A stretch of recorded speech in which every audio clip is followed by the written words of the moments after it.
3월 27일 오늘의 부활절 예배입니다. 주님 명하신 성찬의诗를 거행하도록 하겠습니다. 281장으로 반주해 주시고 여러분 각자 마음에 기도로 준비해 주시기 바랍니다.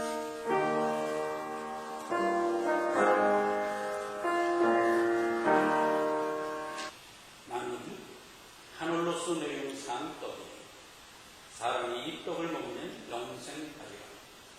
나의 굴떡은 곧 세상의 생명을 위한 내 살이로라 하시라. 예수께서 이르시되 진실로 진실로 너희에게 이르노니 인자의 살을 먹지 않고 인자의 피를 마시지 않으면 너희 속에 생명이 없나니. 자, 주께서 주신 잔을 받도록 하겠습니다.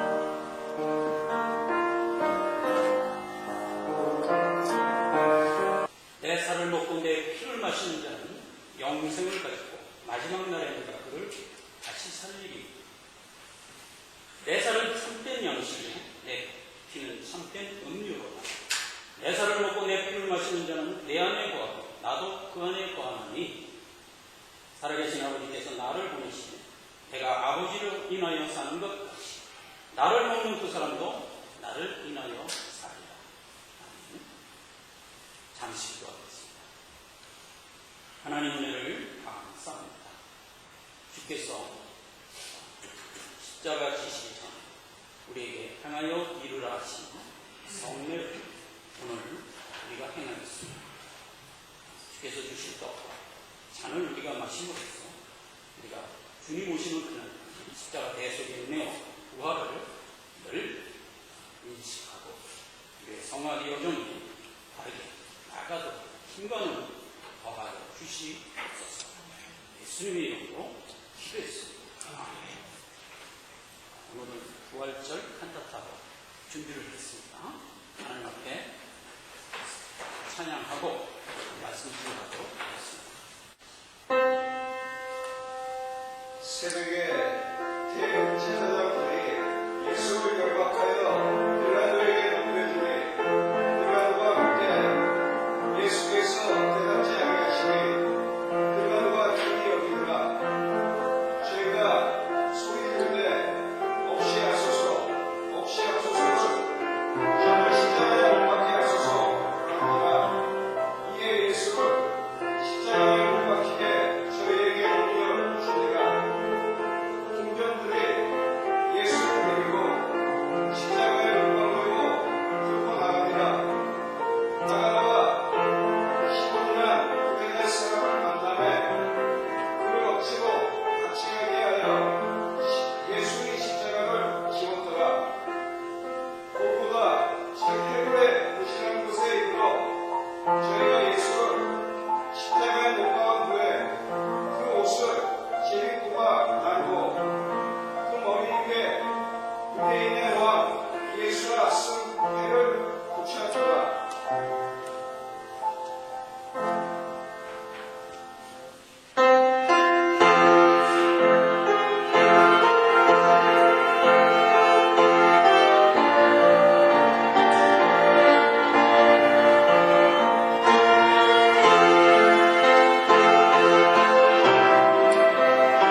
예수께서 다시 크게 소리 지르시고 이들을 만나시며 이에 성소 교장이 위로부터 아래까지 찢어져 줄이 되고 백부장과 함께 예수를 지키는 자들이 지진과 모든 보고 심히 두려워하였는데 이는 진실로 하나님의 아들이었다. 그 중에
무덤 밖에 서서 울면서 엎드려 무덤 속을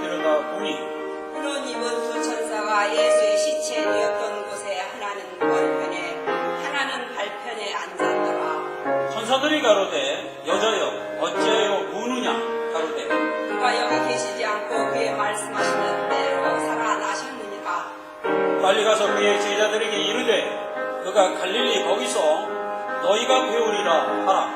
그 여자들이 무서움과 큰 기쁨으로 무덤을 떠나 제자들에게 알게 하려고 다름질할세. 예수께서 저희를 만나 가라사대 평안하뇨 하시거늘 돌이켜 예수의 사신 것을 보니 예수신 줄 알지 못하더라. 예수께서 가라사대 무서워 말라. 내 형제들에게 갈릴리로 가라 하라. 거기서 나를 보리라 하시니라. 11 제자가 갈릴리에 가서 예수의 명하시던 산에 이르러 예수를 배우고 경배하나 오히려 의심하는 자도 있더라. 예수께서 나와 일러 가라사대 하늘과 땅의 모든 권세를 내게 주셨으니 그러므로 너희는 가서 모든 족속으로 제자를 삼아 아버지와 아들과 성령의 이름으로 세례를 주고 내가 너희에게 공부한 모든 것을 가르쳐 지키게 하라. 그럴지어다 내가 세상 끝날까지 너희와 항상 함께 있으리라 하시니라.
이르지 아니하노니 사망에서 생명으로 옮겨진다. 25절 진실로 진실로 너에게 이르노니 죽은 자들이 하나님의 아들의 음성을 들을 때가 오나니 곧 이때라. 듣는 자는 살아나리라. 아버지께서 자기 속에 생명이 있음같이 아들에게도 생명을 줘 그 속에 있게 하셨고 또 인자됨을 인하여 심판하는 권세를 주셨느니라. 이를 기이 여기지 말라. 무덤 속에 있는 자가 다 그의 음성을 들을 때가 오나니 선한 일을 행한 자는 생명의 부활로 악한 일을 행한 자는 심판의 부활로 나오리라. 아멘. 자, 오늘 이 말씀을 중심으로 해서요, 듣는 자는 살아나리라 라는 제목으로 부활절 예배 말씀에 대신하고자 합니다. 자, 오늘 읽은 본문 말씀을 보니까 24절에서 25절까지 죽은 자들이 하나님 아버지의 음성을 듣는 때가 온다는 겁니다. 26절에서 29절 사이에 보니까 무덤 속에 있는 자가 하나님의 음성을 듣는 때가 온다는 겁니다. 자, 이 두 말을 들으면서 선뜻 이해가 안 됩니다. 죽은 자가, 그 다음에 무덤 속에 장사 지낸 시체가 어떻게 하나님의 말씀을 듣겠어요? 그런데 여기 있는 이 말씀은 그들이 듣는 때가 되고 또 들을 거랍니다. 그러면서 하는 이야기가 듣는 자는 살아난다는 겁니다. 죽은 자가 아무것도 사실 들을 수가 없습니다. 그럼에도 불구하고 성경은 얘기합니다. 우리에게 로마서 10장 17절에 보니까 믿음은 들음에서 나며 들음은 하나님 아버지의 말씀으로 말미암는다 라고 선언하고 있습니다. 자, 믿음이라는 게 뭐죠? 영생을 가졌다는 것을 의미하죠. 그래서 누구든지 믿는 자는 구원을 받은 거예요. 즉 영생이라는 것, 살아난다는 것은 하나님의 말씀을 들을 때 가능하다 하는 얘기단 말이죠. 자, 그런데 근본적으로 우리가 누구냐 하는 겁니다. 아담의 후예입니다.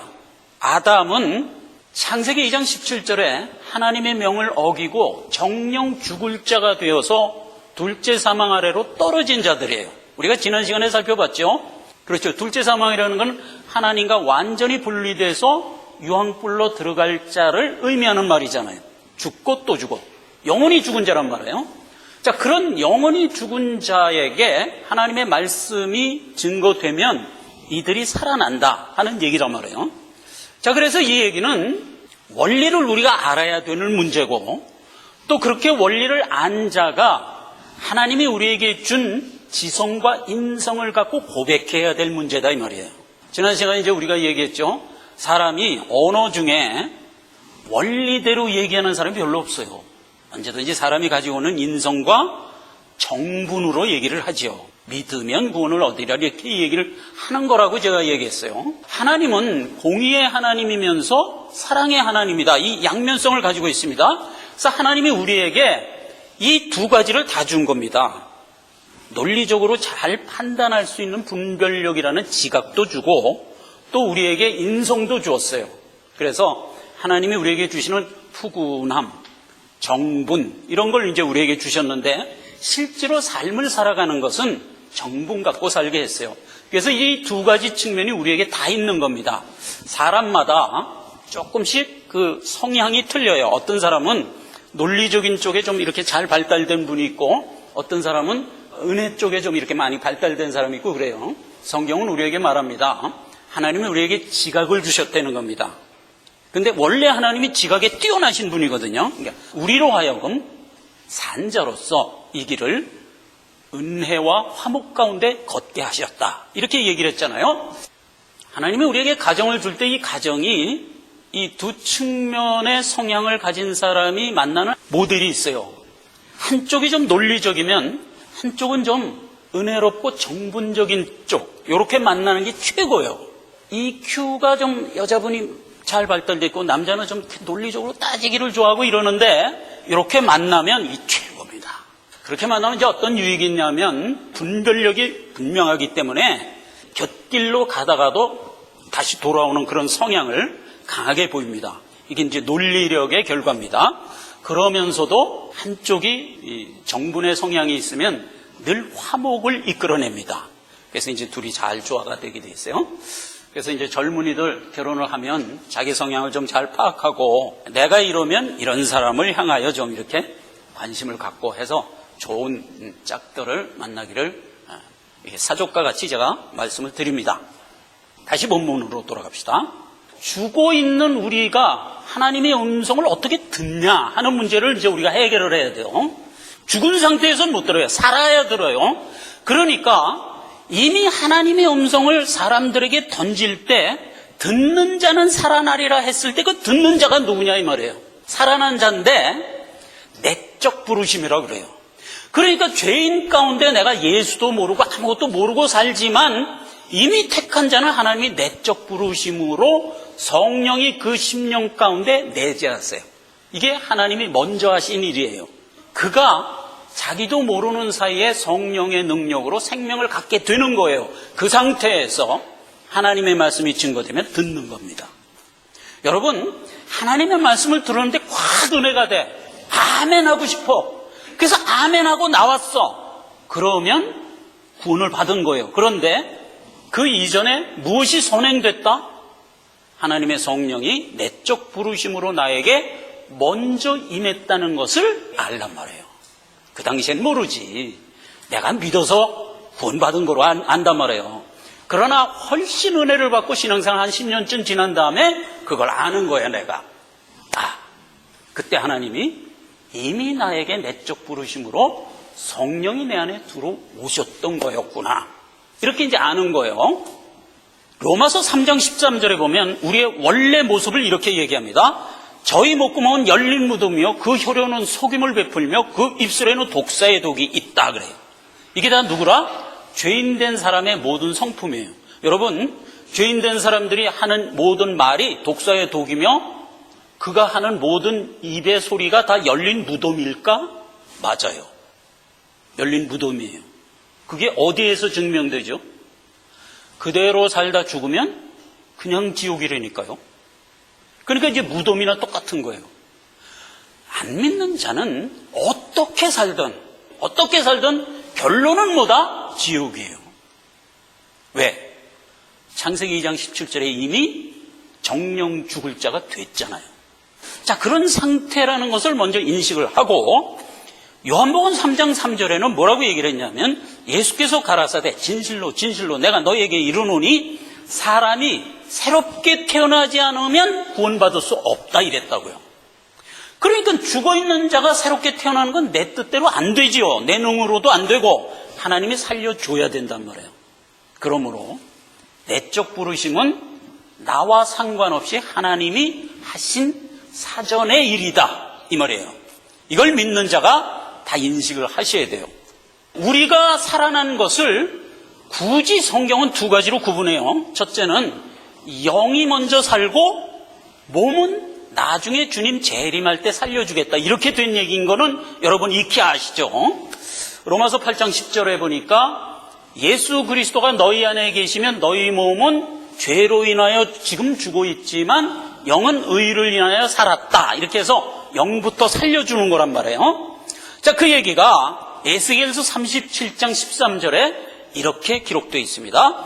내 백성들아, 내가 너희 무덤을 열고 너희로 거기서 나오게 한즉 너희가 나를 여호와인 줄 알리라 이랬어요. 그러니까 우리가 다 죽어 있는 상태에서 하나님이 무덤을 열고 거기서 나를 끄집어냈다니까 이후에 내가 어떤 반응을 보였다? 예수의 말씀을 듣고 아멘 했다 이 말이에요. 너희가 여호와를 알리라 이 말이에요. 그렇게 해서 이제 내 영이 살아난 거, 이거를 계시록에서는 뭐라고 그랬어요? 지난 시간에 첫째 부활이라고 그랬단 말이에요. 첫째 부활. 여기 앉아있는 모든 믿는 자는 이 첫째 부활로 나온 자들이에요. 그게 계시록 20장 6절에 아주 분명하게 기록되어 있어요. 첫째 부활로 나온 자, 즉 영이 살아서 구원받은 자는 복이 있도다. 왜냐? 그는 심판과 상관없다 이 말이에요. 둘째 사망이 그를 해할 수 있는 권세가 없어요. 어차피 주님 재림하면 심판으로 이어질 거예요. 그때 첫째 부활로 구원받은 자는 전혀 상관이 없는 분야에서 영생으로 이어진다 이거예요. 그렇게 선언된 얘기다 이거예요. 우리는 복받은 자들이다 하는 것을 늘 기쁨으로 가지고 살아가라 이 말이에요. 그럼 육은 언제 사냐? 늘 얘기하지만 주님 재림할 때 그때 살려준다 하는 얘기죠. 로마서 8장 11절에 예수를 죽은 자 가운데서 살리신 이의 영이 너희 안에 거하시면 내 안에 거하는 그 영으로 말미암아 마지막 날에 나의 죽을 몸도 살리시리라 이렇게 약속이 돼 있잖아요. 그러니까 우리는 예수 재림할 때 이 죄된 몸마저도 그때 부활성체로 변하여 완전해진단 말이에요. 그동안 영은 먼저 살아있었고 몸도 주 재림할 때 같이 살아서 한 몸 되어 천성으로 입성하게 되는 거예요. 로마서 6장 4, 5절에는 그것을 원칙으로 이렇게 우리에게 얘기해 줬어요. 그러므로 우리가 그의 죽으심과 합하여 세례를 받음으로 그와 함께 장사되었나니 이는 아버지의 영광으로 말미암아 그리스도를 죽은 자 가운데서 살리심과 같이 우리도 또한 새 생명 가운데서 행하게 하려 함이라 이 말이에요. 그러면서 이제 원칙이 된 겁니다. 만일 우리가 그의 죽으심과 본받아 연합한 자가 되었으면 또한 그의 부활을 본받아 연합한 자가 되리라 이렇게 된 거예요. 자, 그러니까 우리는 예수 그리스도가 십자가에 못 박혀 죽으시고 부활할 때 연합된 자인데 어떤 측면에서 연합됐냐? 예수가 십자가에 못 박혀 죽을 때 그 죽음에 연합된 자고 그 다음에 예수가 부활할 때 그 부활에 연합된 자란 말이에요. 우리가 이 원칙을 아시란 말이에요. 예수님이 십자가에 못 박혀 죽을 때 우리를 예수 그리스도가 끌어안고 자기 택한 백성을 몽땅 끌어안고 십자가에서 죽으셨어요. 그래서 예수와 함께 죽었어요. 그때 우리가 씻을 수 없는 죄가 예수 죽을 때 하나님의 심판을 받아 심판을 이룬 거예요. 나는 내 죄를 씻은 적도 없고 내가 노력한 적도 없는데 내 죄가 언제 사라졌냐? 예수가 자기 백성을 끌어안고 십자가에서 그 심판 받아 온갖 모욕과 조롱과 하나님의 진노를 받아 죽을 때 함께 죽었다니까.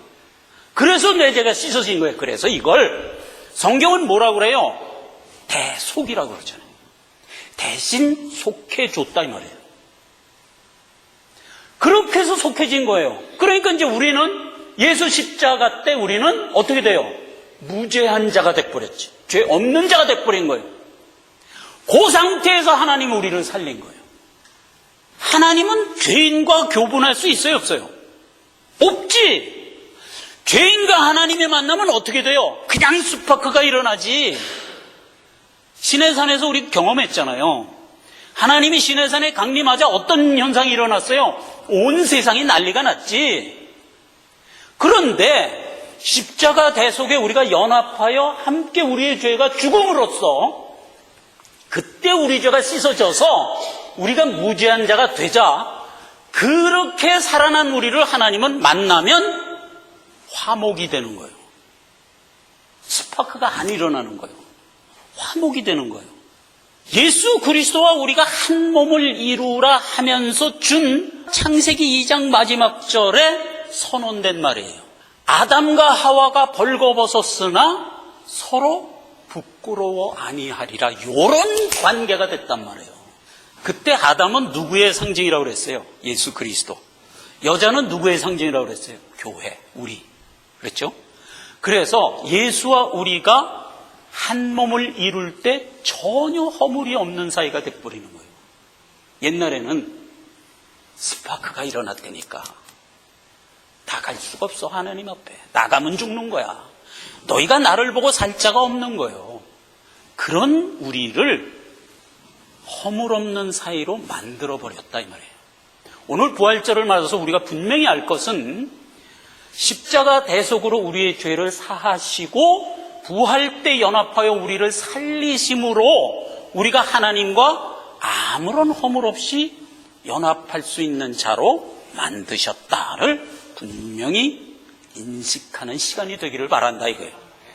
옛날에는 두려웠지. 하나님이 두려웠지.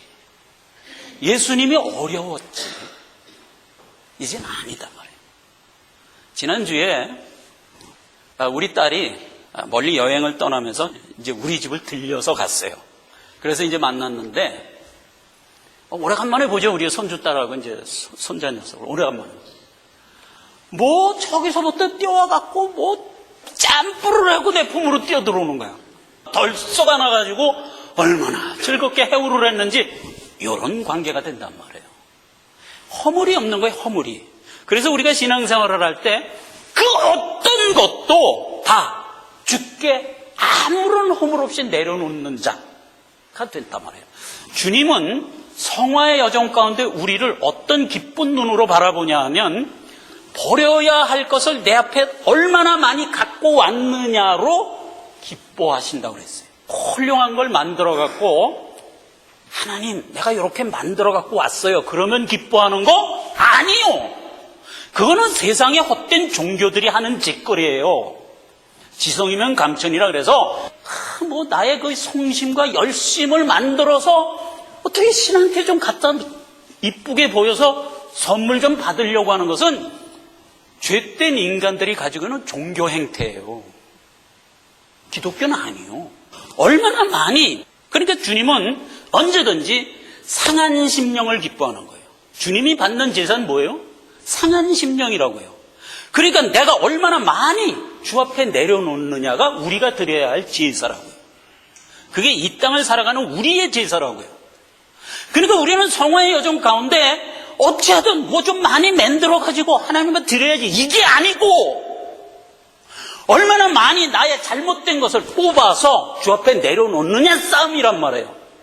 그래서 그게 끝나면 천성 가서 그때는 온전한 자가 돼서 누리라라는 거예요. 여기서 누릴 게 없어. 어찌하든 빼내야지. 빼내서 내려놓으란 말이에요. 우리가 주 앞에 내려놓지 못할 것들이 굉장히 많은 거 여러분 아시죠? 나만 알아, 나만.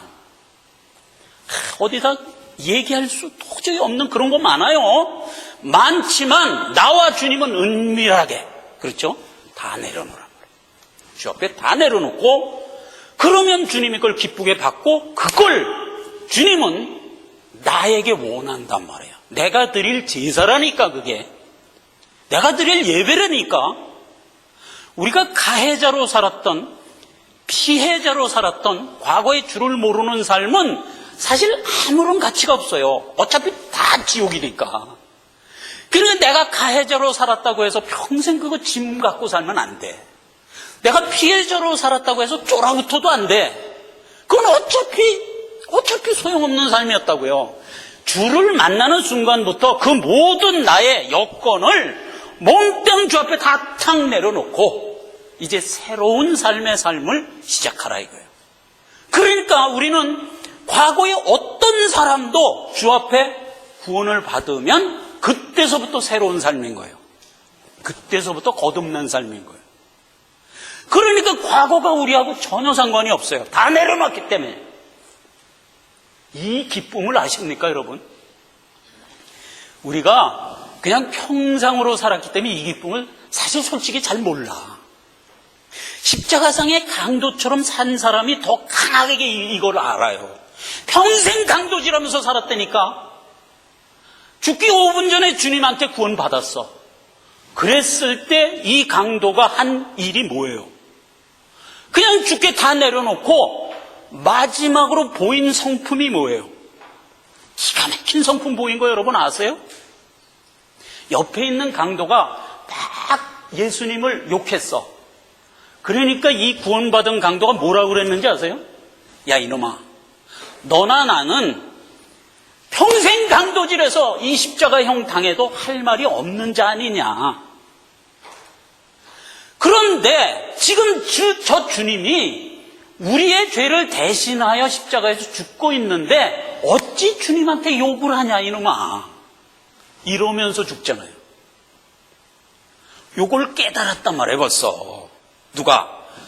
구원받은 십자가상의 강도가. 우리가 동일한 거예요. 우리가 그렇게 죄인 가운데 살다가 깨닫고 그리고 새 생명을 갖고 나왔을 때 이 십자가상의 강도가 한 그 개념을 우리가 갖게 되잖아요. 그때부터. 우리의 죄는 죽어 마땅해. 그러나 이제 주께서 나의 죄를 씻기 위하여 십자가에 못 박혀 죽으심으로 내가 새 사람 되었으니 내가 어떻게 살아야 마땅하냐 라는 개념을 갖게 되잖아요. 그러니까 우리의 삶은 그게 옳은 삶이 되고 성실한 삶이 될 수 있는 거예요. 자, 그래서 이제 마지막으로 한 가지만 더 정리를 하고 이 시간을 마치겠어요. 예수님이 우리를 구원한 것은 아까 얘기한 연합에서 주께서 십자가에 못 박혀 죽으시고 부활한다는 이 한 그림에서 우리가 생명 갖고 구원받은 거예요. 그러니까 십자가 대속의 죽음과 부활, 이게 한 묶음으로 묶여져 있어야 돼요. 이게 묶여져 있지 않고 따로따로 떨어져 있으면 안 돼요. 이거 절대로 생각하세요. 그러니까 우리가 구원받은 것은 예수가 십자가에서 못 박혀 죽었기 때문에 구원받았다. 이렇게 얘기하면 반쪽만 얘기하는 거예요. 예수가 십자가에 못 박혀 죽고 부활했기 때문에 구원 얻었다. 이렇게까지 얘기를 해야 돼요. 자, 이 문제를 정리를 하자 이 말이에요. 자, 구약에 가면 제사제도가 있어요. 자, 다음 그림 한번 볼까요? 네, 요겁니다. 제사장이 입는 옷이에요. 근데 제사제도에 보면 대제사장이 1년 1차 한 번씩 지성소에 들어갑니다. 양의 피를 가지고 들어가는데 그 양의 피를 받을 때 어떻게 하냐면은 양한테 안수를 합니다. 그래서 이스라엘 모든 백성의 죄를 이 양한테 전가시킵니다. 이렇게 기도하고 양을 잡아요. 그리고 그 피를 가지고 지성소에 들어가요. 들어가서 이 대제사장이 피를 뿌려요. 지성소에. 그렇게 뿌리고 나서 자, 내 백성의 모든 죄를 이 피로써 심판하시옵소서. 그렇게 뿌리고 지성소 문을 닫고 제사장이 나오면 그 제사가 끝나는 거예요. 그 제사가 끝나는 거예요.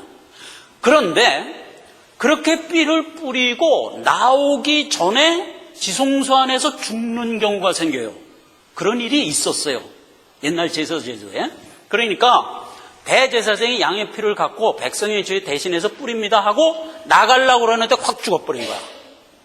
그러면 무슨 뜻이 되냐면 하나님이 그 제사 안 받으신다 이런 뜻이 되는 거예요. 그러면은 제사 다시 드려야 돼요. 왜냐하면 제사장이 정결치 못한 몸과 마음을 갖고 그 제사 제도를 하면 하나님이 알고 제사장을 확 죽여버려요. 그러니까 제사가 안 이루어지는 거야. 그러면 그 해에 백성들의 죄는 안 사해지는 거야. 그러니까 할 수 없이 다른 제사장을 정결하게 하여 다시 제사를 드렸어야 했어요. 자, 그래서 그때를 대비해서 제사장 옷이 이렇게 만들어졌어요. 이걸 에봇이라고 그래요. 에봇 끝자락에 보면 금방울을 쭉 달았어요. 금방울을. 그런데 제사장이 들어가기 전에 허리에 노끈을 길게 묶어서 바깥에 들이우고 들어가야 돼요. 그렇게 해서 들어가다가 딸랑딸랑딸랑 소리가 나면 지금 제사 잘 드리고 있구나. 그리고 딸랑딸랑딸랑 소리와 함께 나오면 제사 끝. 그 해에 이스라엘 백성의 모든 죄는 사해진 거예요. 왜냐하면 하나님이 그 제사를 연락했기 때문에. 이렇게 된 얘기거든요. 그런데 만약에 딸랑딸랑 하다가 딸랑딸랑 소리가 딱 끊쳤어. 그럼 조금 기다려봐. 계속 소리가 안 나. 그럼 죽은 거예요. 그러면 아무도 지성소에 들어가서 그 제사장을 끄집어내올 수가 없어요. 누구든지 들어가면 죽으니까. 옛날에는 굉장히 엄연했습니다. 그러니까 이제 할 수 없이 몸에 묶은 노끈을 잡아당겨서 그 시체를 수습하고 다른 제사장을 정결하게 구별을 해서 다시 제사를 드렸어야 했어요. 그래야 하나님이 그 제사를 받으시면 살아서 나올 수가 있는 거예요. 자, 요 그림이에요. 요 그림이 모형 속에 담겨진 내용이에요. 자, 그러므로 예수 그리스도가 십자가에 못 박혀 죽으시고 반드시 부활하여 살아나와야 그 전체적인 제사를 하나님이 연락한 거예요. 그럼 그 하나님이 그걸 연락했다는 건 무슨 뜻이에요? 내 백성의 죄가 다 사함을 입었다라는 것이 하나님이 승인하는 거잖아요. 승인하는 거잖아요. 그러니까 그때 내 죄가 다 사함을 받고 그리고 부활하여 나올 때 우리는 부활과 연합하여 새 생명 갖고 중생하는 거예요. 그렇게 해서 우리가 구원받은 거예요. 요 그림을 우리가 기억하란 말이에요. 예수가 십자가에 못 박혀 죽으시고 부활함으로 구원 얻은 거예요. 부활절에 이거 한 가지 분명히 알고 오늘 이 시간 돌아가시는 우리 모두가 되기를 바란다 이겁니다. 하나님은 이 모든 말씀을 우리에게 말씀으로만 해도 충분해요. 그런데 하나님은 우리에게 표적까지 보여주셨어요. 무덤 속에서 나사로 살린 거, 이 표적으로 보여준 거예요. 그러니까 무덤 속에서 나사로 살리기 전에 예수님이 하신 말씀이 뭐예요? 나는 부활이요 생명이니 나를 믿는 자는 죽어도 살겠고 무릇 살아서 나를 믿는 자는 영원히 죽지 아니하리라. 이 말을 해주고 내가 이것을 믿느냐 하면서 나사로 살려준 거거든. 그때 나사로가 무덤 속에서 썩어서 냄새를 풍기고 있었어요. 그랬는데 그 나사로가 수건을 동인 채로 살아서 걸어 나왔어요. 그러니까 예수님이 풀어놓아 다니게 하라 이렇게 명했잖아요.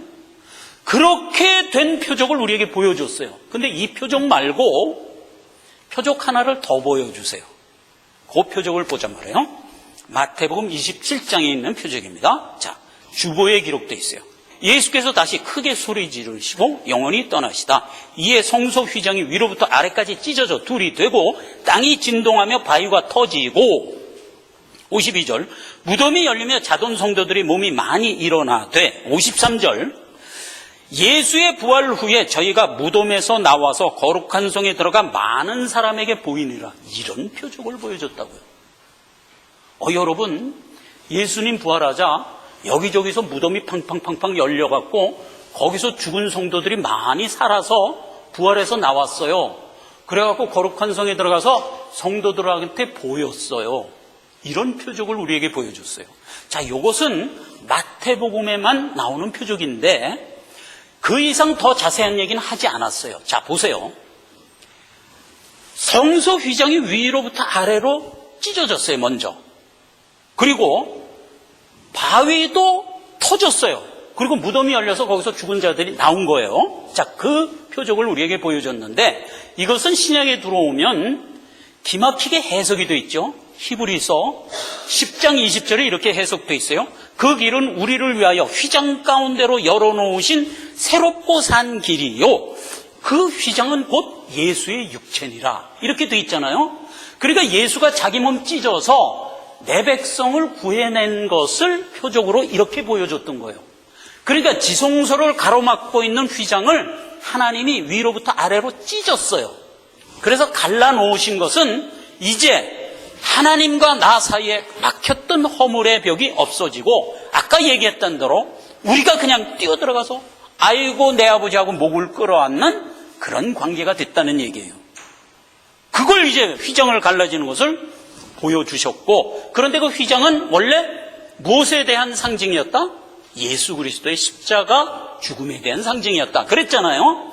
자, 그런데 그때 휘장이 찢어지고와 똑같은 이 찢어지고라는 단어가 헬라어로 스키조인데 그게 원래 뜻은 열리고라는 뜻이에요. 바위가 터지고라는 이 터지고라는 말도 동일한 말로 썼어요. 스키조라는 말로 썼어요. 그러니까 바위가 열렸어요.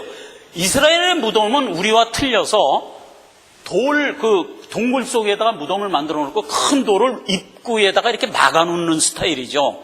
그러니까 무덤을 들어가려면 그 막아놓은 돌을 굴려서 옆으로 이렇게 피해 놔야 돼요. 그걸 말하자면 열리고 스키조 한다고 그래요. 그러니까 그 막은 돌을 스키조하고 그 다음에 무덤으로 들어갈 수가 있는 거거든요. 그런데 지금 표적이 어떻게 보여졌다? 휘장이 스키조하고 막은 돌이 스키조했다 이거예요. 열렸다 이거예요. 그렇게 열린 상태에서 안에 죽어있던 시체가 살아나온 거예요. 자, 그런데 그 시체가 예수님의 부활, 우리가 둘째 부활로 나올 때 그런 부활인지 나사로가 살아난 것과 같은 그런 삶인지 설명이 없어요. 그래서 우리가 알 수가 없어요. 알 수가 없으나 우리가 인식하기로 틀림없이 예수님의 부활은 첫째 열매라고 그랬거든. 그랬어요. 첫째 열매라고 그랬거든.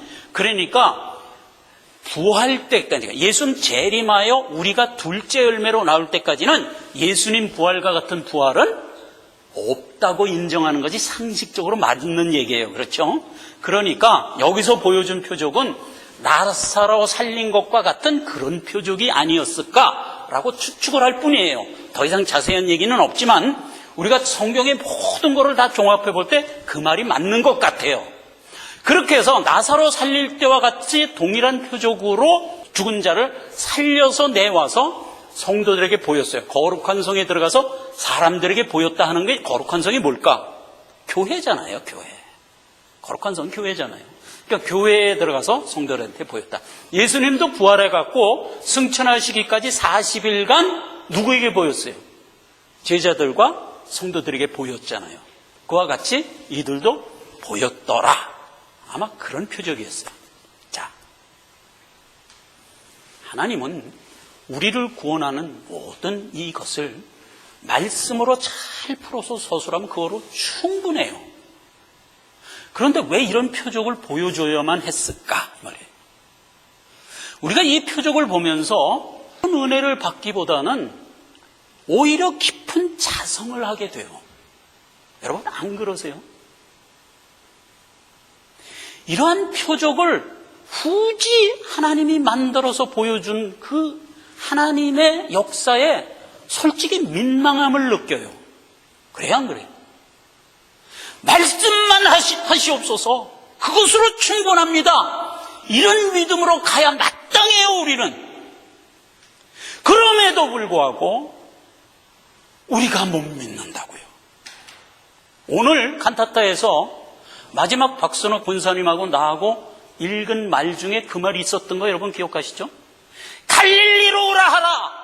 예수가 나를 만나리라. 그래서 제자들이 다 갈릴리로 갔어. 그래서 부활한 주님을 보고 아이고 주님 살았군요 하고 막 난리가 치는데 그 중에 안 믿는 자도 있더라. 이렇게 기록된 거 여러분 기억하시죠? 안 믿는 자도 있더라. 우리예요, 그게.